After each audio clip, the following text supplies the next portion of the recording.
turbo's in for now. Like I was saying before, the intercooler pipe needs to be pushed forward. Looks like 3 inches because this is 3 inches, so push it forward. That should be pretty quick, I hope. Shouldn't take very long. So that's an S476 from Apex Performance Turbos. My buddy built it. He always does all my turbos. Work out pretty good. So that's the next thing on the list.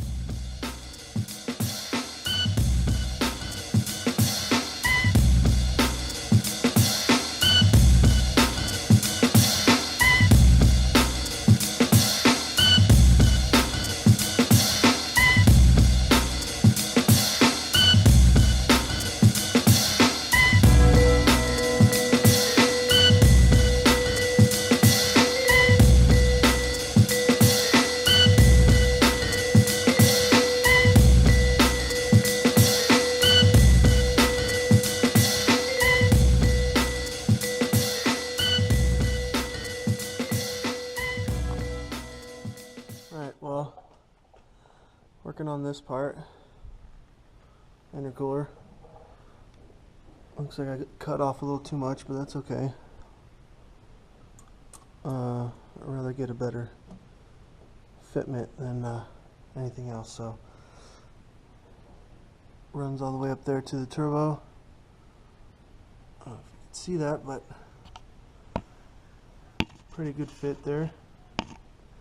Runs down through here, passes the transcooler.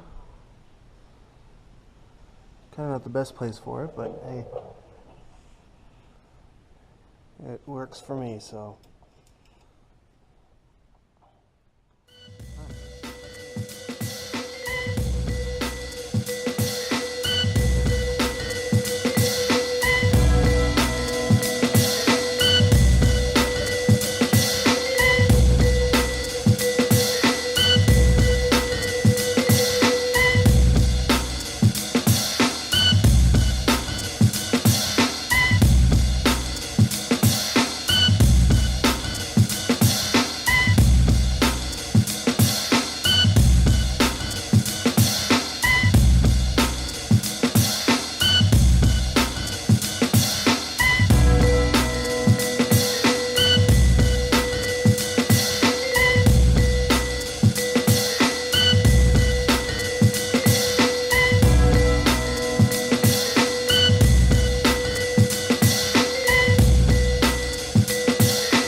The intercooler piping tacked up. Just test fitted it. Fits way better than it did before. Pretty stoked on that. It's a lot better snug fit. Goes right up onto the turbo there. Awesome. Turned out better than I thought it would. Gave me a lot more clearance here against the fitting. It was kind of close last time. I think it was starting to rub a little bit, so that's going to help tremendously too. So yeah.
finished TIG welding up the cold side right off the turbo into the intercooler.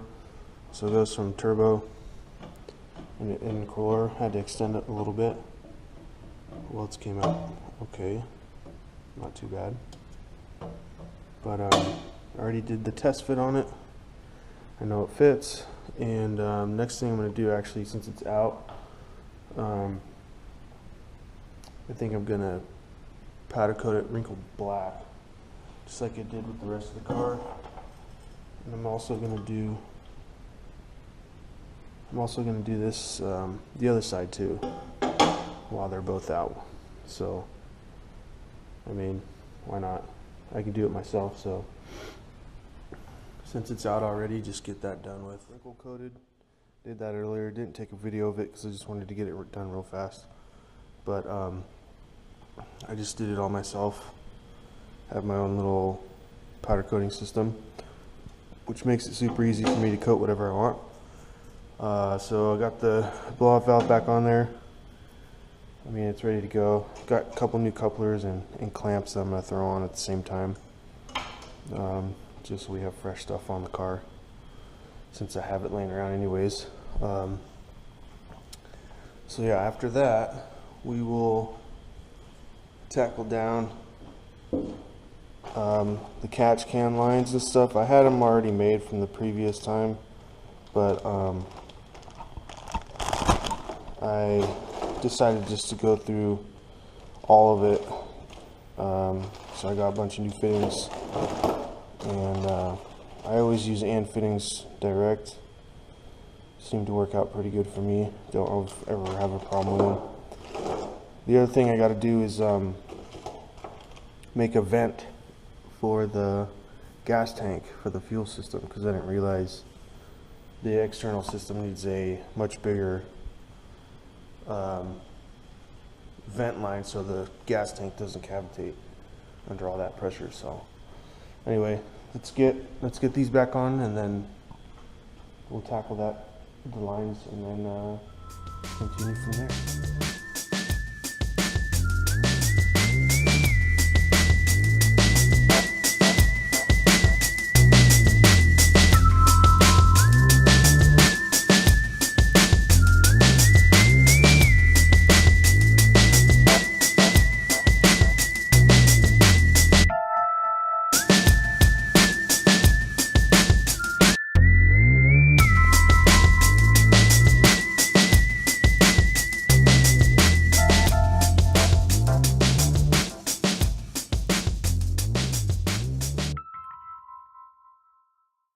Intercooler piping is back on.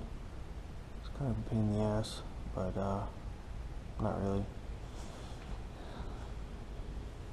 Cold side is in. Hot side.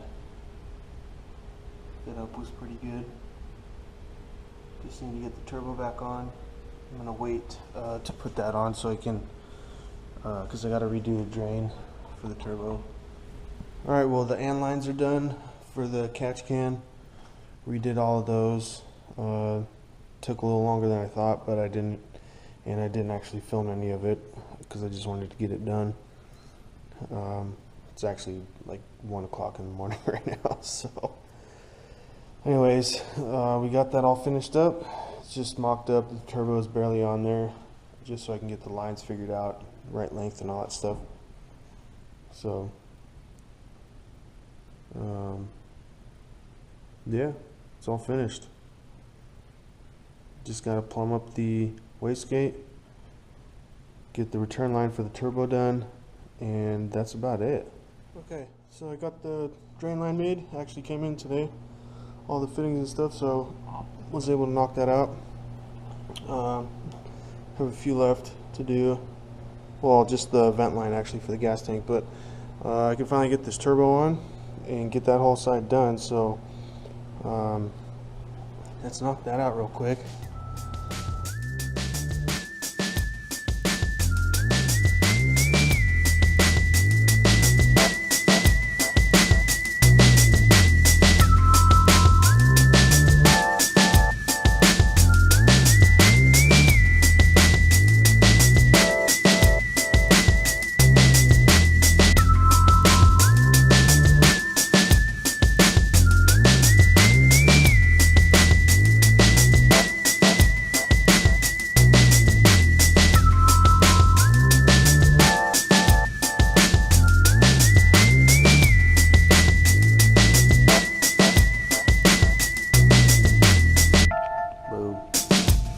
Yeah, we already mounted the boost solenoid. Cross that off, and actually the catch can. So I'm about to drill into the freaking gas tank here.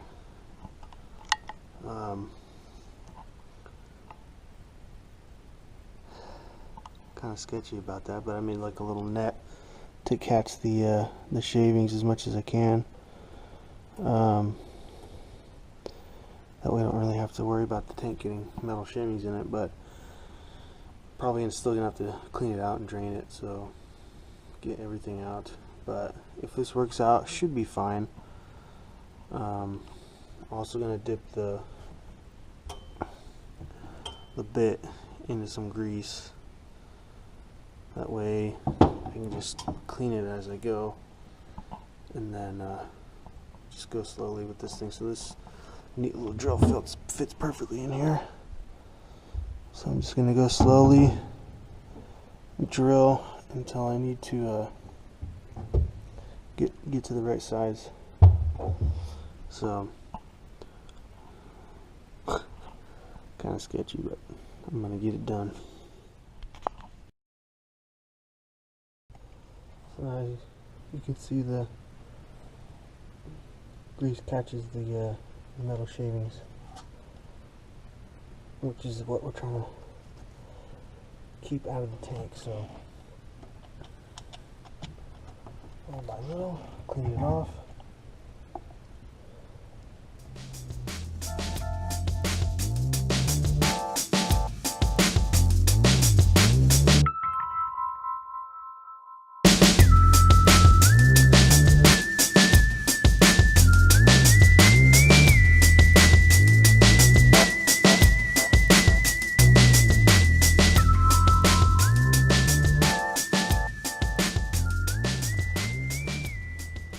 Alright, I forgot to hit record, but I got that damn thing right where it needs to. Wish my wife was here to help me with her tiny little hands, but it is what it is. Trying to get some sealant on here. That thing's in a perfect spot right now. Just want to seal it up just to be sure, you know. Can't ever be too careful. Just putting seal all this stuff looks great. A lot of good things for fuel related stuff. I just gotta dab it on there a little bit. Can't believe this is actually working.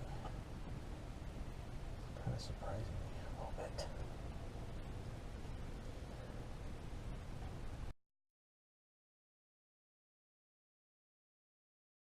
Oh my god, it actually fucking worked, guys. Holy shit. Wow. This is really...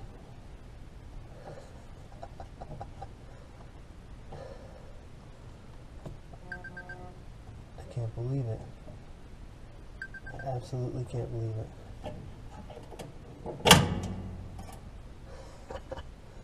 Welding rod. That is freaking hilarious. I honestly did not think this was gonna work, and I would have just made a fool of myself trying it, but the freaking thing is in there. Let me just go grab a wrench to tighten it down real fast.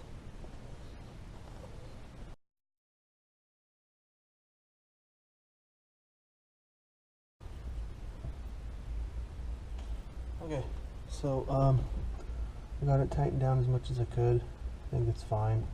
Plus I have the sealer on there. Plus it's not moving, so I'm not worried about it coming loose, because it's got the ARP thread sealer, which is PTFE thread sealer, which is awesome too because it's good for fuel. So I have some of that on there, and the seam sealer, not the seam sealer, seal all, which is resistant to fuel as well. So think it'll be fine. Make that line. So we go down from here and into this filter. So I'm not quite sure how I'm going to mount it, but it's supposed to go about here somewhere. Okay, we're going to assemble one of these lines since I didn't really film one, just to give you guys an idea for those that are interested in looking to do PTFE lines, specifically with the AN fittings, direct fittings. They're a little different versus the other ones. I mean, it's the same ferrule type fitting, but the way they want you to assemble them is a little different. So I'm just going to go through it real quick. It takes about 30 minutes to do one line, but you want a good razor blade. Cut off this rubber part first. I like to do about the width or length of this fitting from the top of the threads all the way to the bottom, because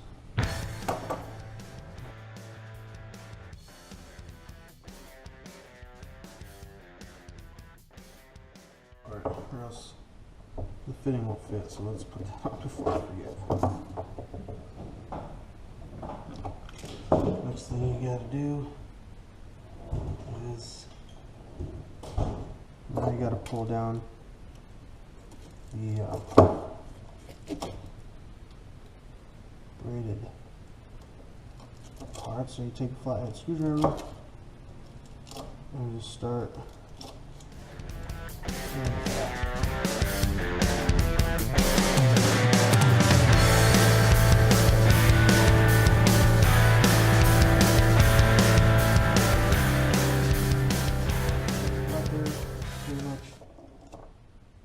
get the braided line to peel away from it, and you'll kind of find the pattern.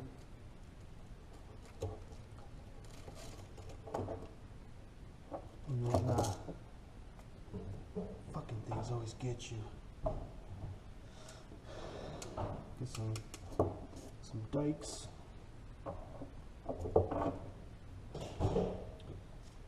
Basically start trimming away at it.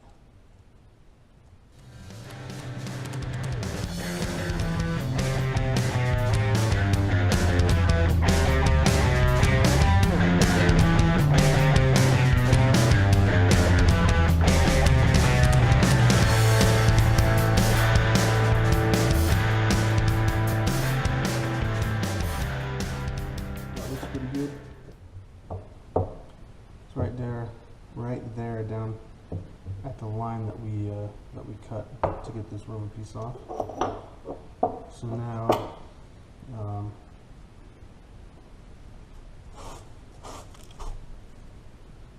get this knot out of the way. So now that that's there, take your razor blade, make sure it's a nice sharp edge on there. And then cut this, basically because it's kinked. You want to cut, I mean, you can form it again, but I don't like to take that chance because that's where it was cut. Could have been stretched, pinched somewhere on that line.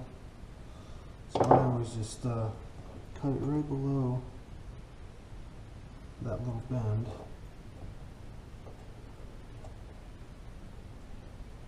About there, so you have to try and make it straight as possible. Just like that.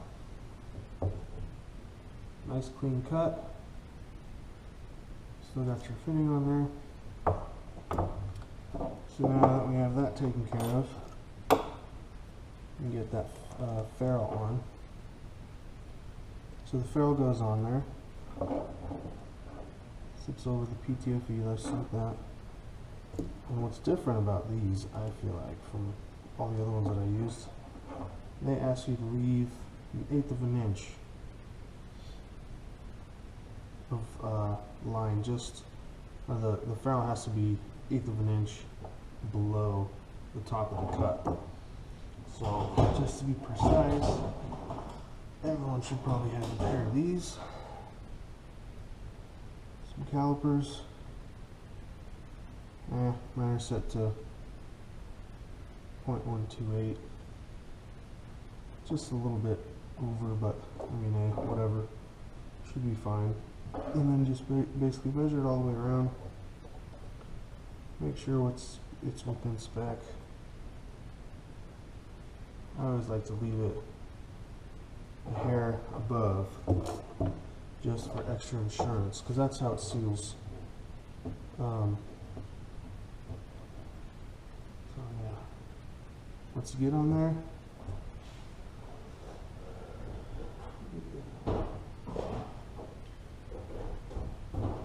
get some WD-40 or something. I always like to put some on the threads, a little bit on the part that sticks into the line, and then basically just slide it on there. Make sure you don't push this any further down than it needs to be. So then, that's how it should look.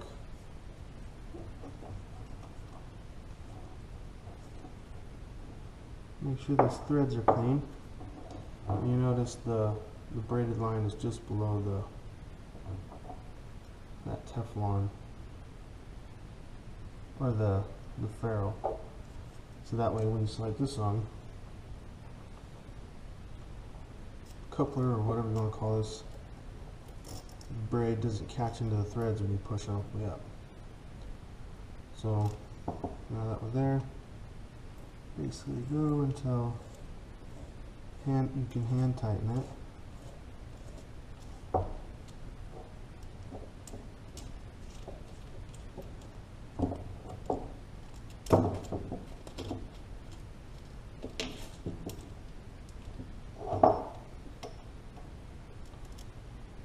It's pretty much hand tight. So now I take a pair of these hand fitting soft ice. These were great, man. I'm telling you, it was like 20 bucks. You stick it in your vise. I have this tiny one now. Haven't gotten around to buying a new one.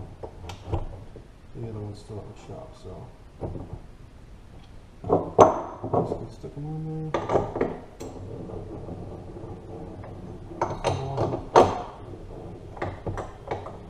Tiny ass little vise, but it works for me for right now. Basically stick that on there, clamp it to the coupling or whatever the hell you want to call this freaking thing.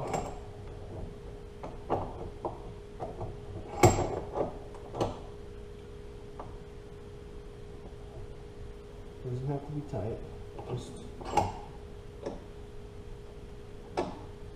snug, so you can tighten this bad boy.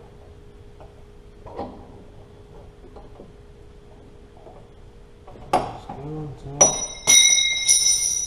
pretty much stops.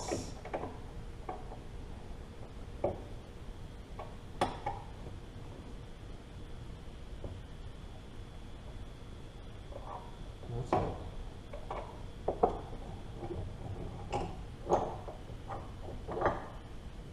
Done deal. Perfect. So now just take this over to where the line is going. Take your other fitting.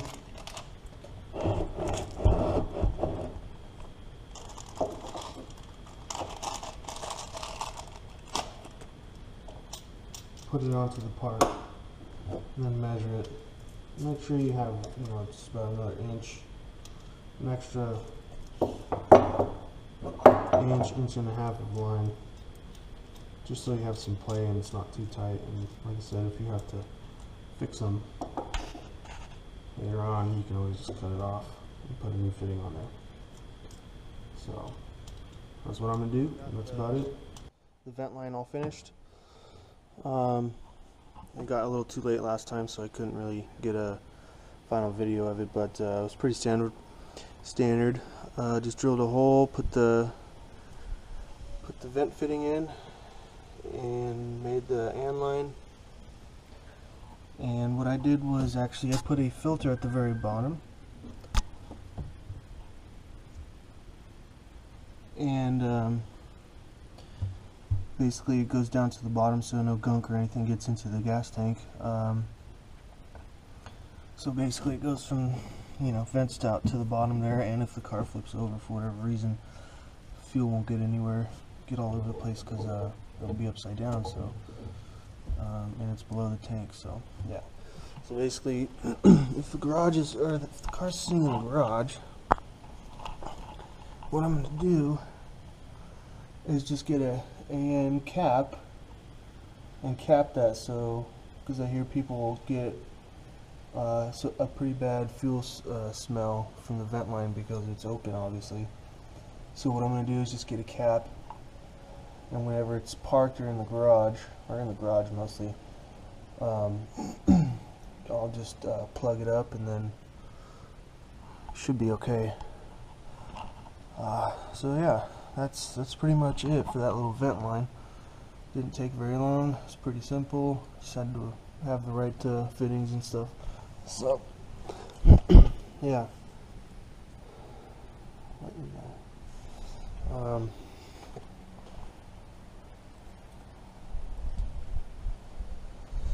So here's the trunk setup. Put the bottle in there just so you guys can see what it looks like all finished. Factory panel will go back there to cover everything up all nice. I did get the Soarer panel in there. Makes it look much cleaner without that nasty cut in it, and battery sits in there nicely. So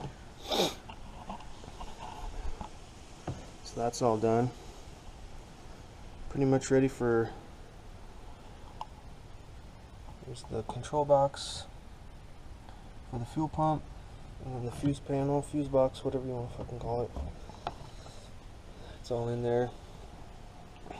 And the nitrous bottle with the whatever that's called. Anyways, so